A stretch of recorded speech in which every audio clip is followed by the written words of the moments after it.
تمام تعریف اللہ کے لیے ہے، ہم اس کی حمد کرتے ہیں، اس سے مدد اور مغفرت چاہتے ہیں۔ ہم اللہ کی بارگاہ میں اپنے نفسوں کی برائیوں اور اپنے برے اعمال سے پناہ لیتے ہیں۔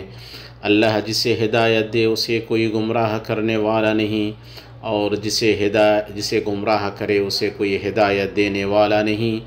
میں گواہی دیتا ہوں کہ ایک اللہ کے سوا کوئی معبود برحق نہیں، اس کا کوئی شریک نہیں، اور میں گواہی دیتا ہوں کہ محمد اس کے بندے اور رسول ہیں۔ اللہ درود نازل کرے آپ پر، آپ کے آل و اصحاب پر، اور بہت زیادہ سلامتی نازل کرے۔ اے ایمان والو، اللہ کا کما حقہ تقوی اختیار کرو، اور تم نہ مرو مگر اس حال میں کہ تم مسلمان ہو۔ اما بعد، اللہ کے بندو، باری تعالیٰ نے ہمیں اپنے نفسوں پر غور و فکر کرنے پر ابھارا ہے۔ چنانچہ اس نے فرمایا، کیا تم اپنے نفسوں پر نظر نہیں دوڑاتے؟ یعنی تمہارے نفسوں میں نشانیاں اور عبرتیں ہیں جو تمہارے خالق کی وحدانیت اور اس کی کمالی قدرت، رحمت اور حکمت پر، اور اس کی دیگر صفات کمال پر دلالت کرتی ہیں۔ سو کیا تم عبرت لینے کے غور کرتے ہو؟ ان دلائل میں سے یہ ہے کہ اللہ تعالیٰ نے انسانی نفس میں ہنسی اور رونے کو پیدا کیا، وہ انسان کو ہنساتا اور رلاتا ہے۔ یہ سب ان چیزوں میں سے ہے جنہیں اللہ تعالیٰ نے انسان کی طبیعت اور فطرت میں ودیت کیا ہے۔ اللہ تعالیٰ نے محکم تنزیل میں فرمایا، اور اسی نے ہنسایا اور رلایا۔ اللہ تعالیٰ نے اپنے بندوں میں ہنسی اور رونے کو پیدا کیا، یعنی اللہ وہ چیز مقدر کرنے والا ہے جس سے ہنسی پیدا ہوتی ہے، اور وہ چیز مقدر کرنے والا ہے جس سے رونا پیدا ہوتا ہے۔ اس نے دونوں باتوں کا ذکر کیا جو کہ ایک دوسرے کے مقابل ہیں، تاکہ یہ معلوم ہو کہ اللہ تعالی ہر چیز پر قادر، اور وہ دو متضاد چیزوں کی تخلیق پر قادر ہے۔ اسی طرح آیت کریمہ دلالت کرتی ہے کہ بندہ جو کام بھی کرتا ہے وہ اللہ کے قضا، ارادہ اور تخلیق کے بموجب ہے، یہاں تک کہ ہنسنا اور رونا بھی، اور یہ کہ اللہ تعالی انسان کے حالات کا احاطہ کیے ہوا ہے اور وہی اس میں تصرف کرنے والا ہے۔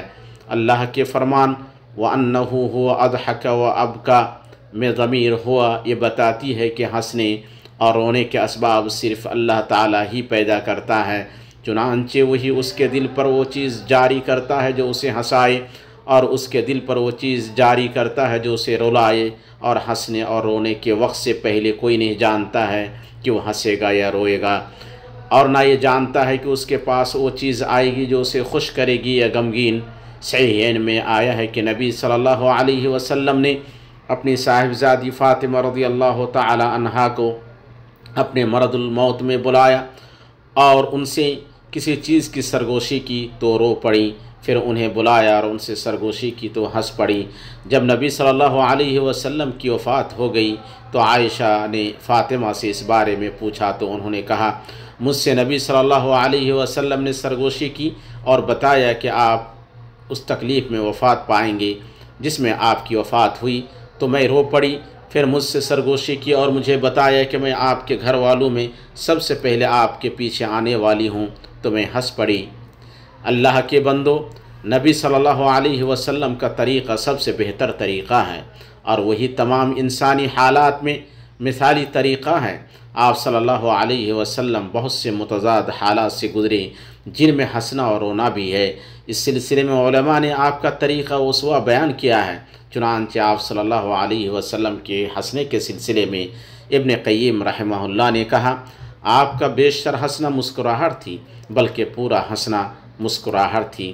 آپ کے ہنسنے کی انتہا یہ تھی کہ آپ کے داڑھ کے دانت ظاہر ہوتے، آپ اس چیز سے ہنستے جس سے ہنسی آتی ہے، اور اس جیسی بات پر تعجب کیا جاتا ہے اور اس کا واقع ہونا انوکھا اور نادر سمجھا جاتا ہے۔ ان کی بات ختم ہوئی، اللہ ان پر رحم کرے۔ اور ہنسنے میں جس چیز کی رعایت کی جائے گی وہ یہ ہے کہ بندہ دوسرے کو ہنسانے کے لیے جھوٹ نہ بولے، جیسا کہ نبی صلی اللہ علیہ وسلم کے اس قول میں اس سے متنبہ کیا گیا ہے، بربادی اس کے لیے جو لوگوں کو ہنسانے کے لیے بات کرے تو جھوٹ بولے، بربادی ہے اس کے لیے، بربادی ہے اس کے لیے۔ اسی طرح بندہ زیادہ نہ ہنسے۔ نبی صلی اللہ علیہ وسلم کی تعلیمات میں سے آپ کا فرمان ہے، زیادہ نہ ہنسو، زیادہ ہنسنا دل کو مردہ کر دیتا ہے۔ اسی طرح یہ بھی جاننا چاہیے کہ کچھ ہنسی مذموم ہے اور ایسا ہنسنے والا قابل مذمت ہے، قابل ملامت ہے، تو بندہ کسی منکر کو سن کر یا دیکھ کر نہ ہنسی۔ اللہ نے اس کے مسلم بھائی کو جس فقر و فاقہ یا بیماری یا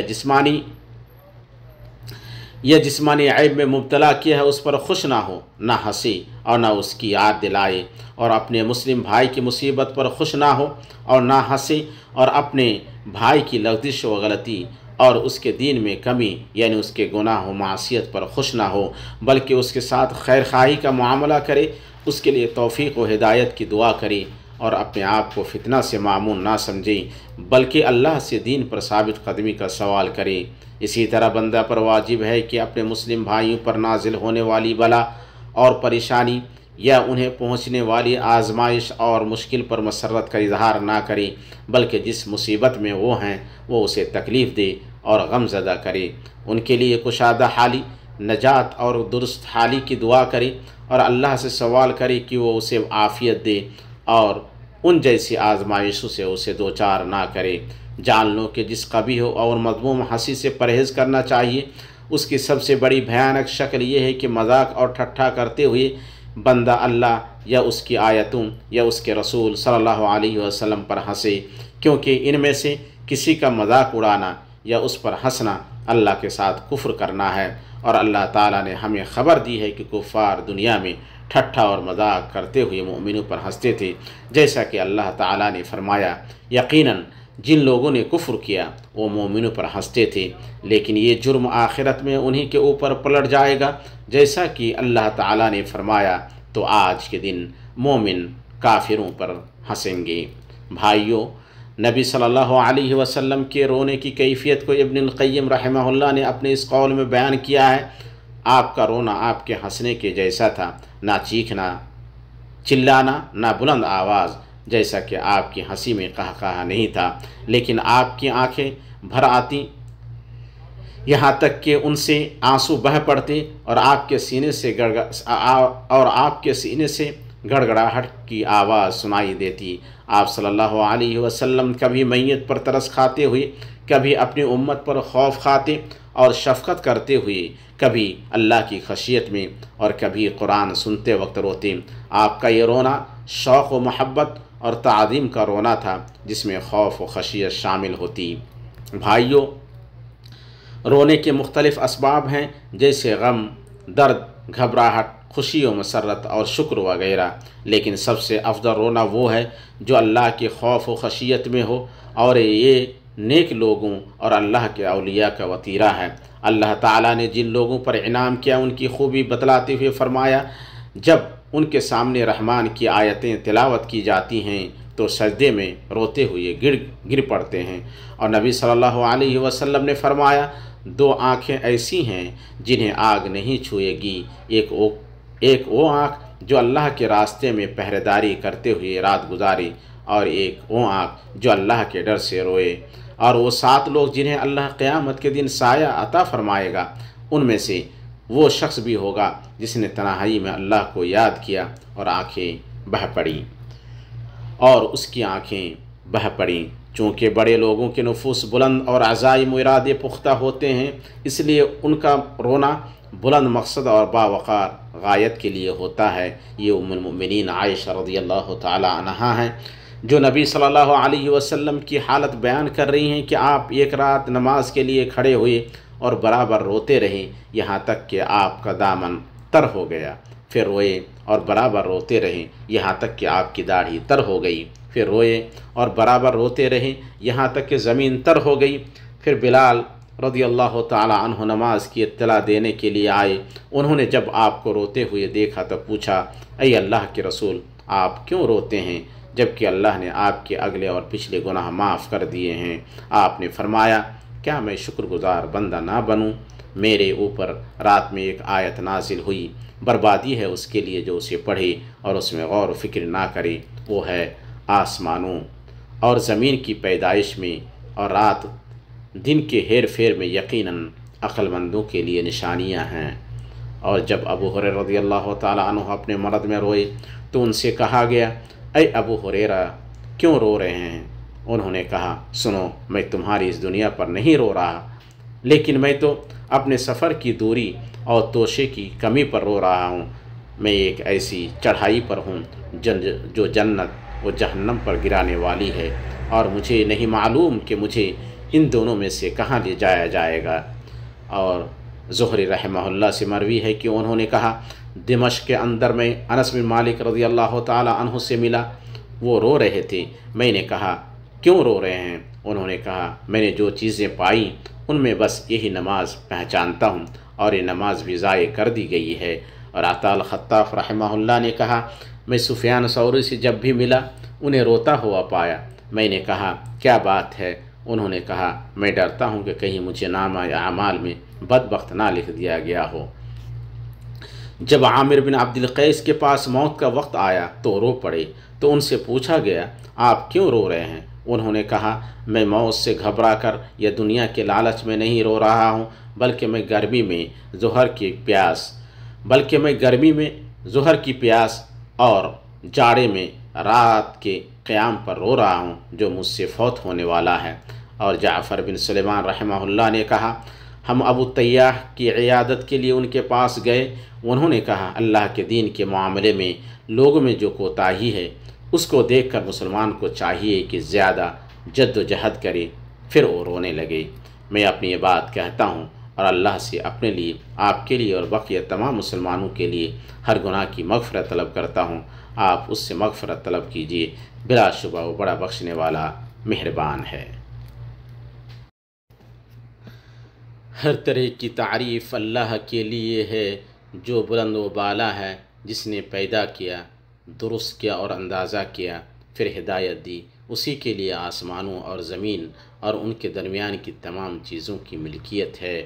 میں گواہی دیتا ہوں کہ ایک اللہ کے سوا کوئی معبود برحق نہیں، اس کا کوئی شریک نہیں، اور میں گواہی دیتا ہوں کہ محمد اس کے بندے اور رسول ہیں۔ اے اللہ، درود و سلام نازل فرما اپنے بندے اور رسول محمد پر، ان کے آل و اصحاب پر، اور ان لوگوں پر جو تا قیامت ان کی اچھی طرح پیروی کریں۔ اما بعد، اللہ کے بندہ دنیاوی ساز و سامان کی چیزوں کے فوت ہونے پر کتنا غمگین ہوتا ہے، اور ان سے محروم ہونے پر کتنا روتا ہے، اور یہ بھول جاتا ہے کہ جو جان اس کے پہلوؤں کے درمیان ہے وہ نکل جائے گی۔ جیسے کہا گیا، میری جو جان چیزوں کی مالک ہے وہ جانے والی ہے، تو میں کسی چیز کے جانے پر کیوں کر رہوں؟ دنیا کی حالت عدلنے بدلنے والی ہے، اس کی کوئی حالت پائیدار نہیں، اور نہ اس میں کسی انسان کو قرار ہے۔ اس نے اگر کم ہنسایا تو بہت زیادہ رلایا، اگر اس نے ایک دن خوشی دی ہے تو اس نے ایک زمانہ دکھ دیا ہے، اگر تھوڑی دیر کے لیے مالا مال کیا ہے تو لمبے عرصے کے لیے محروم کیا ہے، اگر دنیا نے انسان کو خوشی کے دن سے شاداں کیا ہے تو اس کے لیے تکلیفوں کے دن چھپا رکھے ہیں۔ ابن مسعود رضی اللہ تعالی عنہ نے کہا، ہر خوشی کے ساتھ غم ہے، اور کوئی گھر خوشی سے نہیں بھرا ہے مگر وہ دکھ سے بھرا ہے۔ ابن سیرین نے کہا، کبھی ہنسی نہیں واقع ہوئی ہے مگر اس کے بعد رونا ضرور واقع ہوا ہے۔ جب معاملہ ایسا ہے بھائیوں، تو ہمیں یاد کرنا چاہیے کہ حقیقی اور مطلق ہنسی اور دائمی خوشی اور سرمدی آسائش دارالسلام جنت میں مومن کے داخل ہونے کے بعد حاصل ہوگی۔ اے آدم کی اولاد، تمہاری ماں نے تمہیں روتا ہوا جنم دیا جبکہ لوگ تمہارے گرد خوشی سے ہنس رہے تھے۔ اب تم اپنے لیے عمل کرو کہ اپنی موت کے وقت تم ہنسو اور خوش ہو جبکہ وہ رو رہے ہوں۔ اللہ کے بندو، اللہ نے منافقوں کو جن چیزوں کی وعید سنائی ہے ان میں وہ وعید ہے جو اللہ کی اس فرمان میں آئی ہے، وہ کم ہنسیں اور زیادہ روئیں ان اعمال کی پاداش میں جو انہوں نے کمائے ہیں۔